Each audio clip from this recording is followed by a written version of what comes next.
Chaos on Capitol Hill. Good evening. I'm Angela Reiger. The expected Republican nominee for Speaker of the House pulled out of the race Thursday, leaving many in the party wondering who will be the chamber's next leader. The favorite of many is former vice presidential candidate Paul Ryan of Wisconsin, but he doesn't appear to be sure as some that he's right for the job.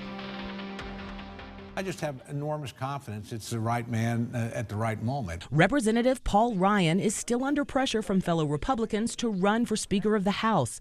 Ryan told CNN on Sunday his answer is still no.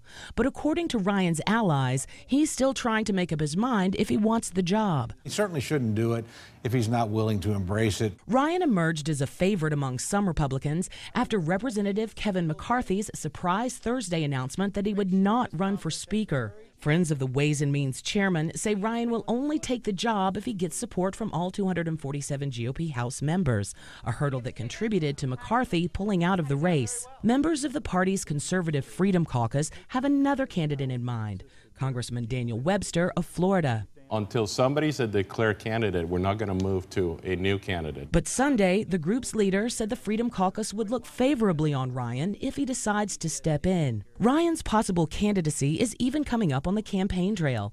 GOP frontrunner Donald Trump told CBS's Face the Nation, I think he doesn't want it very badly, but you never know. Maybe he's playing one of the great games of all time. And Republican candidate Bobby Jindal summed up the GOP's problem on ABC's This Week. I like Paul a lot, but the question is, what commitment will the next speaker make to the conference about fighting for our beliefs? I'm Kim Hutcherson reporting.